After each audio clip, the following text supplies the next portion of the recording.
하나님의 말씀 우리 같이 함께 낭독하겠습니다. 오늘은 신약과 구약 성경을 같이 함께 낭독하겠습니다. 먼저 맨 위에 나와 있는 금주의 말씀 빌립보서 2장 12절, 15절, 16절 우리 함께 낭독하고 그 다음에 밑에 출애굽기 33장 17절부터 낭독하겠습니다. 그러므로 나의 사랑하는 자들아, 너희가 나 있을 때뿐 아니라 더욱 지금 나 없을 때에도 항상 복종하여 두렵고 떨림으로 너희 구원을 이루라.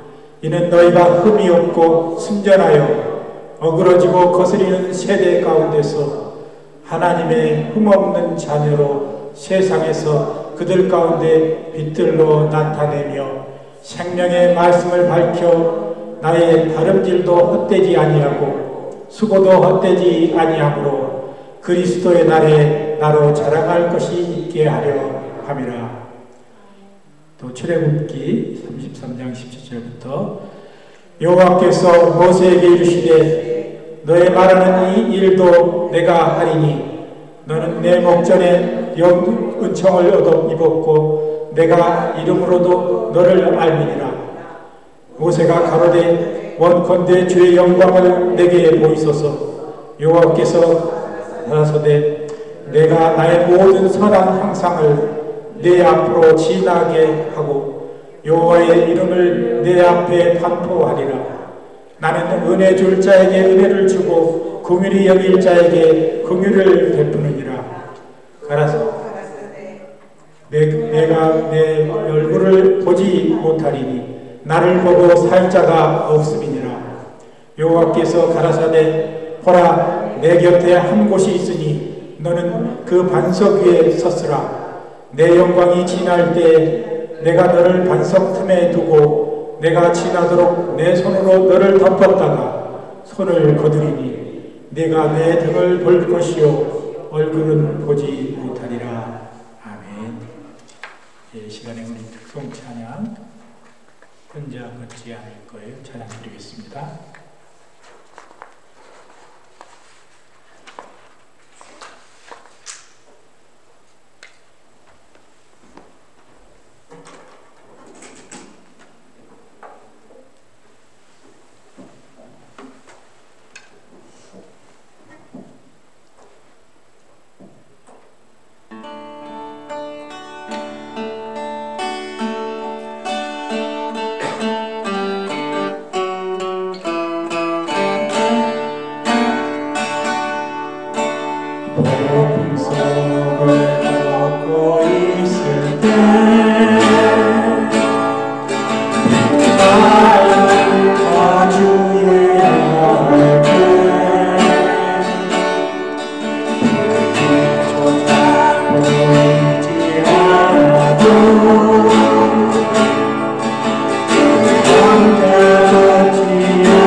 Oh,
또 한국에서 또 귀한 손님들도 오시고 또 오랜만에 뵙지 못하다가 다시 뵙는 분도 계십니다. 오늘 이 주일날 우리가 주 안에서 참된 은혜를 받고 또 말씀 가운데서 우리가 승리를 얻는 귀한 시간이 되시기를 원합니다. 얼마 전에 한국에 예술의 전당이 있는데 그곳에 콘서트홀에서 이 내한 공연을 펼쳐 많은 사람에게 감동을 준 로얄 콘서트 개부 오케스트라라는 그런 악단이 있었습니다. 이 악단의 지휘자 이름은 마리스 얀손스인데 음악을 감상했던 어떤 음악 평론가가 그 음악을 해 갔다가 이제 자기를 평론을 좀 썼는데 그 내용은 약간 등이 굽어 보이는 그의 모습은 그만의 예술적 고뇌의 삶에 대한 겸허함과 소리에 대한 집중력을 고스란히 담아내 감동을 주었는데 그래서 그의 뒷모습은 진정한 최고의 모습이 어떤 것인지를 웅변해 주었다라는 그런 논평을 기록하여 놓았습니다. 123년 전통의 세계적인 오케스트라 악단의 명성에 걸맞게 겔렘 캐스, 벨렘 맹겔베르그, 니콜라우스 등 세계적인 지휘자의 뒤를 이은 이 마리스 얀손스에 대한 음악 평론을 우리가 읽어보았습니다. 사실 오케스트라를 이끄는 지휘자는 일단 연주에 임하면 청중을 향해 항상 뒷모습을 보입니다. 콘서트홀의 합창석이나 또 연주석에 앉아있는 사람은 지휘자의 앞모습을 보지만 대부분의 청중은 지휘자의 뒷모습을 보고 그가 지휘하는 그런 제스처를 볼 수밖에 없습니다. 그런데 이 지휘자의 뒷모습에서 많은 감동을 받고 환호하며 많은 사람들이 기뻐하는 것입니다.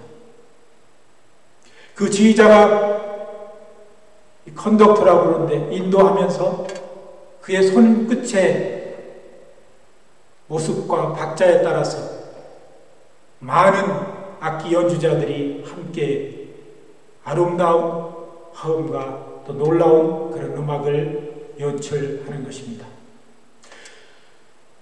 이 오늘 본문의 구약 본문에 우리가 하나님의 사람 모세의 일화가 나오는데 이 모세란 이스라엘의 지도자는 3번의 40일 금식 기도를 했습니다. 첫 번째는 십계명을 돌판에 받기 위해 신의 단에서 했던 40일 금식 기도였고 이것이 신명기 9장에 나오는데 두 번째는 모세가 40일간 하나님의 십계명을 비롯한 여러 계명을 받는 동안 이스라엘 백성들이 타락해서 그들이 가지고 있는 모든 그런 장식들을 다 녹여서 금송아지를 만들었습니다. 하나님께서 분이 여기사 이 이스라엘 백성을 멸망시키려고 할 때 이 이스라엘의 지도자 모세는 40일 동안 다시 금식 기도한 것이 신명기 9장 18절과 25절에 나옵니다. 세 번째는 이 두 번째 십계명 돌판을 받을 때 했던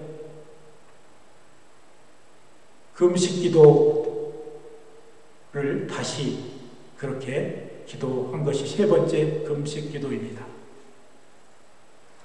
오늘 본문은 우리가 보면은 두 번째 40일 금식 기도 때 경험한 신비적 체험으로 하나님께서 금송아지 우상을 숭배한 이스라엘과 이스라엘이 가나안에 가려는 것을 거절하고 오히려 하나님을 대적하는 그런 사건이 기록되어 있습니다. 그런데 이 모세는 사실 성경에서도 그 어느 누구도 체험하지 못한 하나님과 대면하고 하나님의 뒷모습까지 본 신비한 경험을 한 그런 하나님의 종입니다. 오늘 우리가 이 본문을 유심히 살펴보다 보면 모세가 하나님의 뒷모습을 보았다라고 나와 있는데, 하나님께서 모세가 아마 하나님의 너무나 영광스럽고 광채나는 그런 하나님의 본체였기 때문에 모세가 만약에 하나님을 대면한다면 죽을 수밖에 없어서 하나님은 모세에게 섬세하게 그렇게 이 말씀을 해 주십니다. 내가 어떻게 해야 죽지 않고 나를 대면할 수 있는가를 섬세하게 설명해 줍니다. 그리고 하나님께서 그분의 손이 어떤 형상인지 모르지만 그분의 손으로서 모세를 덮고 모세를 지나갑니다. 그리고 하나님이 지나가신 다음에 비로소 모세가 하나님의 뒷모습을 보게 하는 그런 사건이 오늘 본문에 기록되어 있습니다. 그래서 오늘 첫 번째 우리가 이 본문을 통해서 느낄 수 있는 것은 하나님의 섬세한 긍휼과 사랑을 발견할 수 있다는 것입니다. 이 오늘 본문 초에 보니까 모세는 원컨대 주의 영광을 내게 보여달라. 이 모세가 주의 영광을 보여달라고 한 이유가 있습니다. 이 모세가 아마 입이 좀 둔해서 자기 아를 통해서 주로 이 오늘 사건이 있기 전에는 이 백성들에게 얘기하고 그렇게 설교를 했던 것 같습니다. 아마 그래서인지 이 백성들이 자기가 생각했던 것보다 더 자기를 따르지 않고 사건이 있을 때마다 하나님을 배반하고 하나님을 대적하는 그런 일에 빠지는 것을 보고서 하나님, 내게 당신의 진정한 영광을 보여줘서 내가 진정한 하나님의 사랑으로 하나님을 봐야만 변화될 것 같습니다라는 생각에서, 그래서 I pray you show me your glory. 내가 간곡히 주님 앞에 간구합니다. 하나님의 모습을 내게 직접 보여주십시오. 내가 그래야 더 능력을 가지고 이 백성을 인도할 것 같습니다 라는 그런 의미가 있는 것 같습니다. 그러자 하나님은 오늘 19절과 23절에 나와 있는 대로 내가 나의 모든 선한 형상을 내 앞으로 지나게 하고 여호와의 이름을 내 앞에 반포하리라. 나는 은혜 줄 자에게 은혜를 주고 긍휼히 여길 자에게 긍휼을 베푸느니라. 그러나 내가 내 얼굴을 보지 못하리니 나를 보고 살 자가 없음이니라. 내 영광이 지날 때 내가 너를 반석 틈에 두고 내가 지나가도록 손을 덮었다가 손을 거두리니 내가 내 등을 볼 곳이 얼굴은 보지 못하리라. 그렇게 기록되어 있습니다. 이 사건은 정말 이 구약에 4천여 명의 인물이 천지자를 비롯해서 훌륭한 인물들이 나옵니다. 그런데 오로지 하나님의 모습을 대면한 사람은 모세밖에 없습니다. 단지 뒷모습을 보았을지라도 그는 하나님의 모습을 본 사람은 구약 성경에 아무도 없다는 사실을 보면서 그가에게 신비한 체험을 주신 그 하나님의 모습을 우리는 느낄 수 있는 것입니다. 그리고 또한 하나님께서 긍휼을 바시고 또 은혜를 베푸시며 자비로운 모습으로 나타나시는 것이 본문 전에, 오늘 본문 전에 9절에서 11절을 보니까 모세가 회막에 들어갈 때 구름 기둥이 내려 회막문에 서며 여호와께서 모세와 말씀하시니 사람이 그 친구와 이야기함과 같이 모세는 여호와께서는 모세와 말씀하시며 모세는 진으로 돌아오나 그의 수종자 눈의 아들 청년 여호수아는 해막을 떠나지 아니하니라고 했습니다. 하나님은 우리에게 두렵고 떨리는 존재이지만 하나님을 사랑하는 자, 하나님 앞에 가까이 서고자 하는 자, 주님의 말씀에 순종하는 자에게는 늘 긍휼을 베푸시며 사랑으로 함께 하시며 은혜를 베푸시는 것입니다.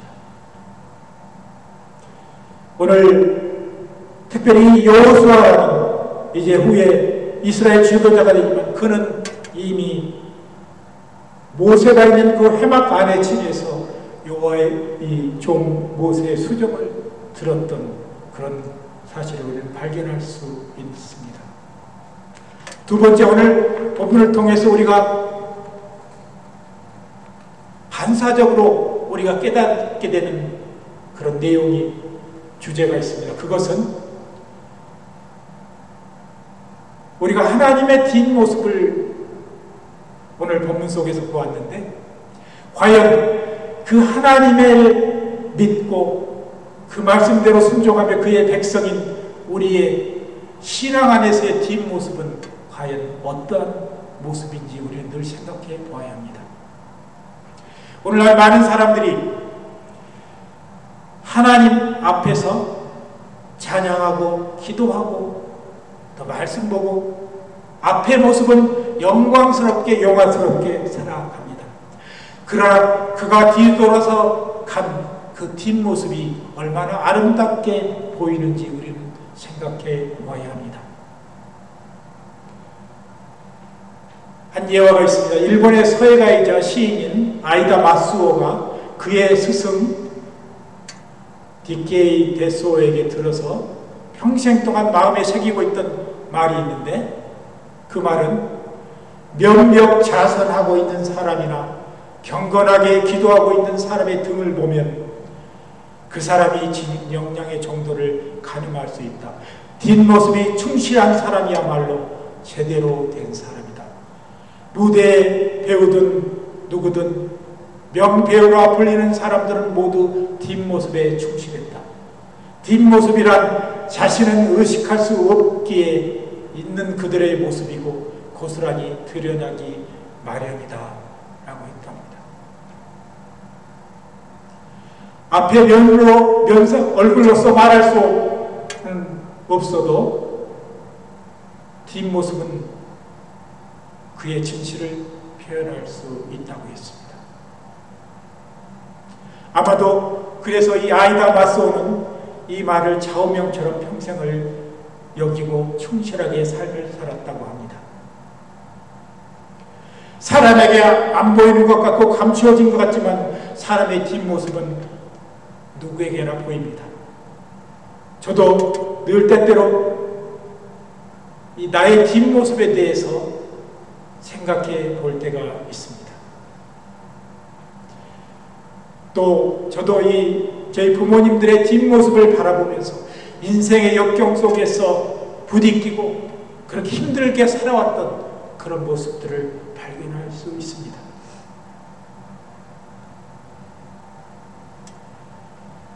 이 평생 피사체의 뒷모습만 찍은 사진계의 거장인 이 프랑스의 에두아르 두바의 친구 미셀 투르니에는 부부가 찍은 50장의 사진 뒷모습을 담은 사진집에 한 가지 글을 달아서 놓았는데, 남자든 여자든 사람은 자신의 얼굴로 표정을 짓고 손짓을 하고 몸짓과 발걸음으로 자신을 표현한다.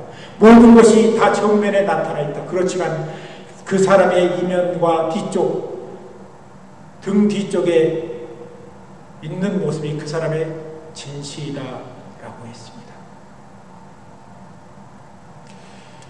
오늘 서두에 예와 얘기했지만 최고의 음악 악단 지휘자의 뒷모습이 많은 사람에게 감동을 줍니다. 오늘 사역자나 우리 성도들이 우리의 뒷모습을 아름답게 보이는 성도가 되어야 합니다. 우리가 지나간 자리, 우리의 뒷모습이 가장 아름답게 보이는 것이 그리스도인으로서 우리가 해야 할 일인 것입니다. 저는 그래서 뒷모습이 아름다운 사람을 존경합니다. 그의 떠나 있는 모습이 아름답고 그 사람의 숨겨진 일상, 보이지 않는 뒷모습이 아름다운 사람을 특별히 저는 좋아합니다.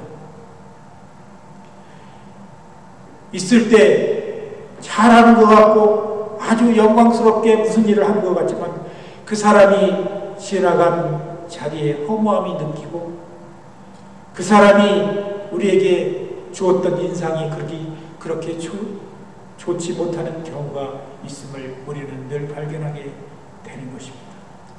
여러분, 우리 한국에도 유명한 그런 위인들이 있습니다.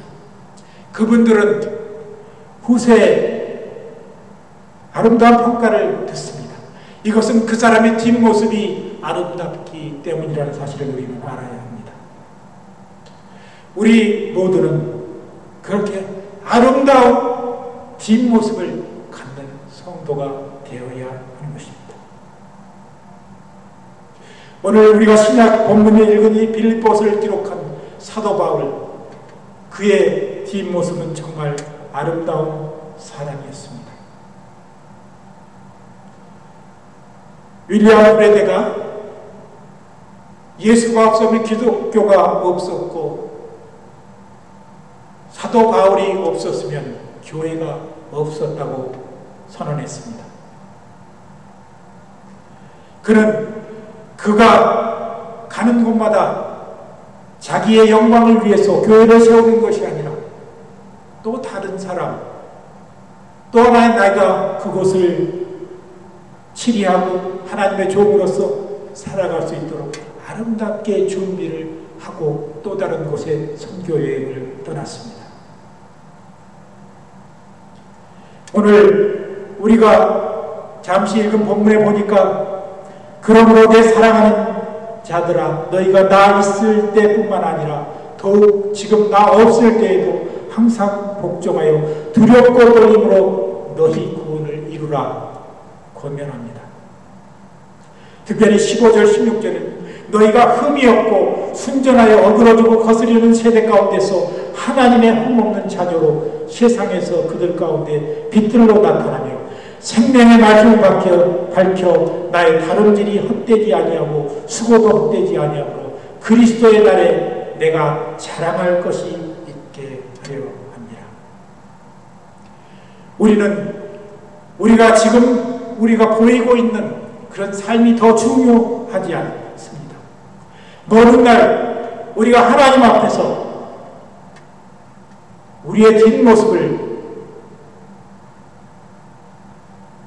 검열받게 되고 또 내가 걸어온 자취를 판단받게 됩니다. 그때 하나님이 우리의 뒷모습을 보면서 내가 참 잘하였다, 착하고 충성된 종아라고 말씀하실 수 있을 것입니다. 오늘 이 시대 속에서 지금 참된 그리스도인의 모습들이 자꾸 허물어져 가고 있습니다. 우리는 지금 내가 잘 나타나기 위해서 나의 앞에 보이는 그런 것들이 잘 나타나기 위해서 사는 것이 아니라 우리 찬송가의 고백처럼 이름도 없이 빛도 없이 살아가는 우리들의 뒷모습을 보여야 하는 것입니다. 오늘 우리 믿음의 교회는 언급하지 않지만 그런 몇 사람들이 참 있습니다. 누가 보든 보지 않든 그렇게 아름답게 하나님 앞에 헌신한 마음으로 기쁜 마음으로 그렇게 주를 위해 헌신하는 자그마한 교회 성도들이 있습니다. 아마도 하나님께서 이런 뒷모습을 보시면서 칭찬하실 것입니다. 오늘 말씀을 마치겠습니다. 이 시대 속에서 우리가 살면서 너무 내가 앞에 행하는 그런 모습을 나타내려고만 사는 것이 아니라 내가 지나간 자국이 아름답고 내가 남겨진 발자취가 훌륭한 그런 사람으로 우리는 남기를 원합니다. 우리 믿음의 교회 성도들 또 한국에서 또 오랜만에 이렇게 방문하신 귀한 성도님들, 우리가 연로해지고 시간은 자꾸 흐르며 영어에 말하는 것처럼 시간이 날아간다고 하는데 시간은 우리말의 일촌광처럼 그렇게 빨리 흘러갑니다. 우리가 곧 쇠퇴해지고 우리가 또 하나님 앞에 설 날이 있을 것입니다. 그러나 우리의 뒷모습이 가장 아름답고 주님이 보시기에 귀한 그런 성도가 되시기를 원합니다. 그래서 정말 이 시대 속에서도 하나님의 일을 묵묵히 감당하는 성도들이 되시기를 예수 그리스도의 이름으로 간절히 기도드립니다. 우리 함께 기도드리겠습니다. 나의 달려갈 길과 주의 맡기신 사명을 마치려 하면 나의 생명을 조금도 귀하게 여기지 않겠노라고 고백한 사도 바울의 고백처럼 우리 삶이 나의 모든 것을 드려 헌신한 삶이 되게 하여 주시고 내 영광을 위해서 나를 나타내기 위해서 사는 것이 아니라 먼 날 내게 다시 보여주는 뒷모습을 위해서 우리가 쫓아가는 우리가 되게 하여 주시옵소서. 모세처럼 자기 민족을 위해서 자기 생명을 드렸던 그런 삶을 살게 해주시고 내 주어진 가족들에게 아름답게 남겨지는 삶의 발자취를 남기도록 그렇게 삶을 사는 우리 성도들을 되게 하여 주시옵소서. 감사드리며 예수 그리스도의 이름으로 간절히 기도드리옵나이다.